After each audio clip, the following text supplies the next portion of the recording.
Sifat dan hubungan jiwa dengan jasad. Ketika berbicara tentang manusia, maka kita harus berbicara tentang jiwa. Memperbincangkan manusia tetapi mengecilkan atau bahkan menolak hakikat jiwa yang ada di dalam diri manusia sama dengan menolak hakikat paling penting dalam diri manusia.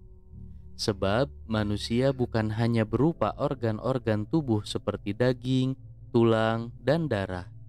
Lebih penting dari itu, manusia adalah makhluk yang memiliki jiwa. Imam Fakhruddin Ar-Razi 544 sampai 606 Hijriyah atau 1149 sampai 1210 era bersama menjelaskan bahwa hakikat jiwa yang ada di dalam diri manusia jelas terlihat ketika manusia mengatakan aku atau ana.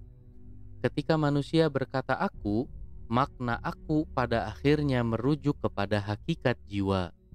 Ketika segala hal dinisbatkan kepada aku, seperti ucapan aku berdiri, aku makan, aku berbohong, aku mencuri, buku aku, rumah aku, dan lain sebagainya, maka aku tersebut pada hakikatnya merujuk kepada jiwa. Aku tidak merujuk kepada hakikat jasadi berupa organ-organ tubuh seperti kepala, tangan, kaki, dan lain sebagainya.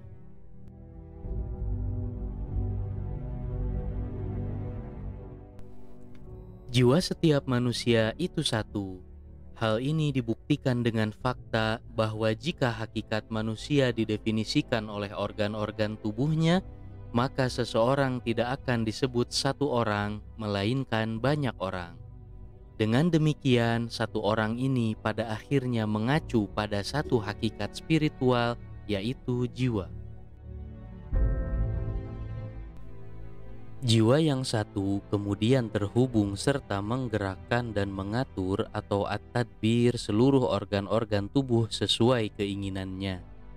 Jadi, ketika tangan memegang, kaki melangkah, mata melihat, telinga mendengar, mulut bicara, dan lain sebagainya, pelaku sebenarnya dari aktivitas-aktivitas yang beragam tersebut adalah satu, yaitu jiwa.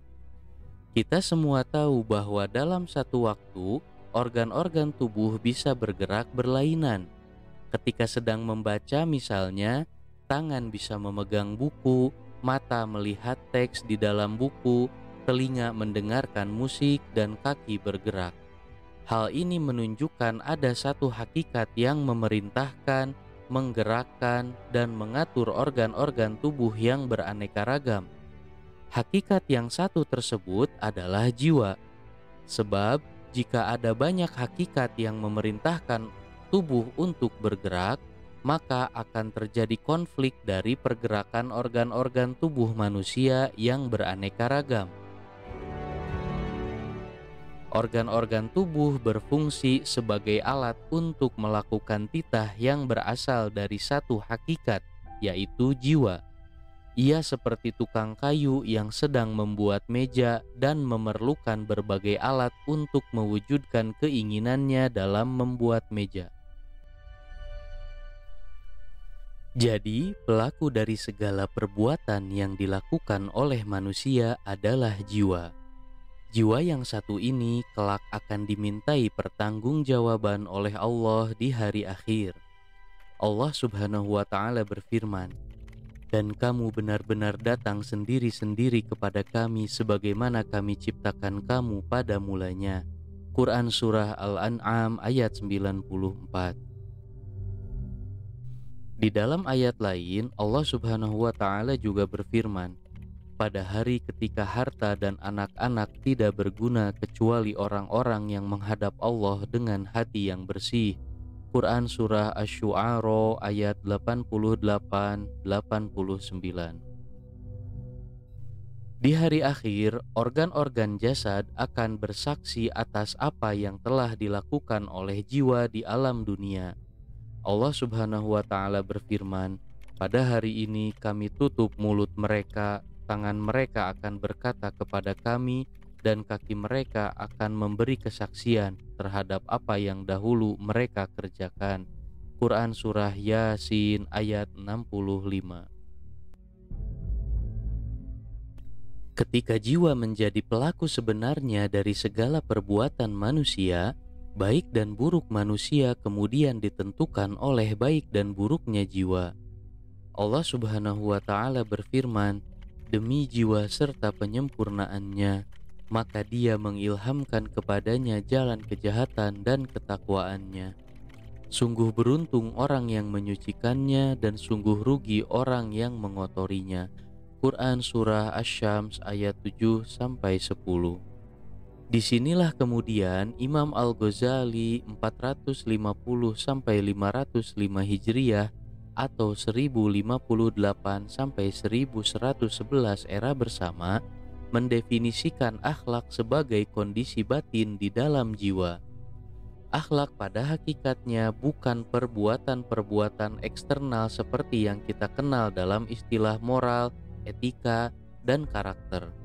Sebab begitu banyak orang yang murah hati tetapi tidak bisa bersedekah karena kehilangan kekayaan atau ada hambatan untuk memberikan sebagian kekayaannya.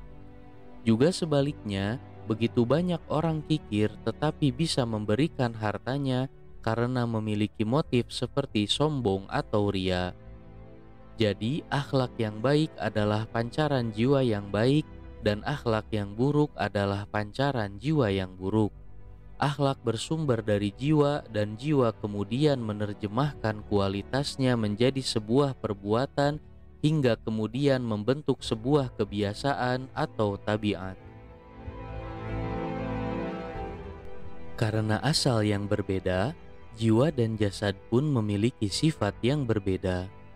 Makanan jiwa adalah ilmu, terutama ilmu yang bersumber dari wahyu. Sedangkan makanan jasad adalah makanan dan minuman yang sehari-hari dimakan oleh manusia. Karena keterbatasannya, semakin banyak beban yang ditanggung oleh jasad, semakin lemah jasad menanggung beban yang ada. Jika ingin menjadi kuat, beban yang ditanggung oleh jasad harus dikurangi. Berbeda dengan jiwa, ketika jiwa menerima satu konsep, konsep-konsep baru bisa diterima oleh jiwa dengan tanpa menghilangkan terlebih dahulu konsep lama yang sudah diterima. Bahkan, jika konsep pertama bisa diterima dan difahami dengan baik, konsep kedua akan diterima dan difahami dengan lebih mudah. Oleh sebab itu, dalam sejarah manusia, ilmuwan-ilmuwan besar selalu divisualisasikan ketika usia mereka sudah tua, sebab ia menerangkan simbol kematangan ilmu. Semakin bertambah umur, orang-orang yang mengabdikan dirinya untuk ilmu biasanya semakin diperlukan oleh masyarakat. Berbeda dengan orang-orang yang aktivitasnya banyak menumpukan pada jasad. Gambar-gambar mereka yang sering divisualisasikan ketika jasad masih kuat, wajah masih cantik, dan umur masih muda, semakin bertambah umur, kekuatan dan pancaran jasad mereka akan berkurang. Ini yang disebut oleh para ulama bahwa jasad mengalami perubahan dan sifat-sifat fana seperti menjadi kurus, gemuk, dan tua, sedangkan jiwa akan hidup abadi selamanya. Dari sifat dan hubungan jiwa dengan jasad, kita kemudian bisa memahami makna dan hakikat kebahagiaan bagi manusia.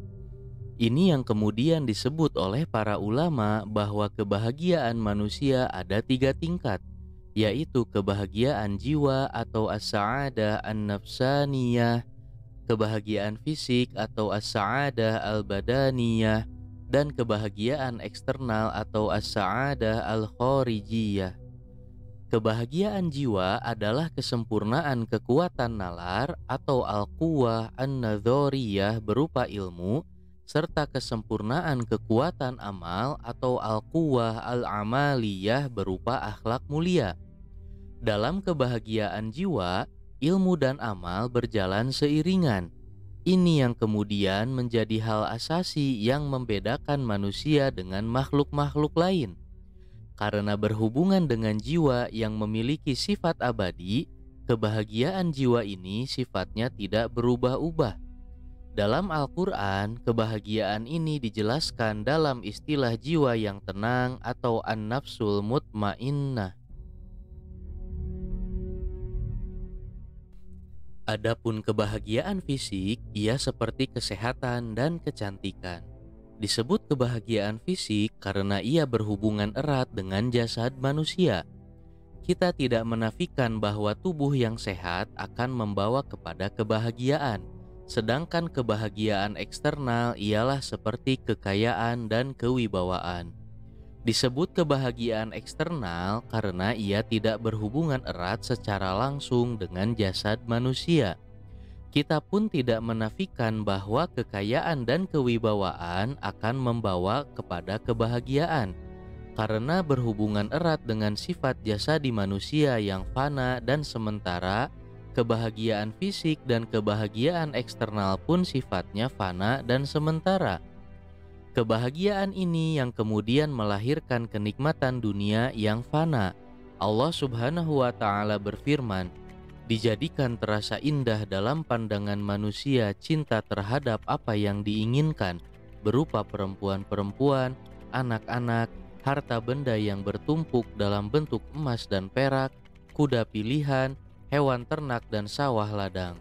Itulah kesenangan hidup di dunia, dan di sisi Allah lah tempat kembali yang baik." Quran Surah Ali Imran ayat 14. Para ulama kemudian menjelaskan bahwa kebahagiaan fisik dan kebahagiaan eksternal merupakan bentuk kebahagiaan yang paling rendah. Karena rendah, keduanya harus melayani kebahagiaan yang tertinggi, yaitu kebahagiaan jiwa. Kebahagiaan fisik dan kebahagiaan eksternal yang bersumber dari jasad harus diperoleh untuk mencapai kebahagiaan jiwa yang bersumber dari jiwa.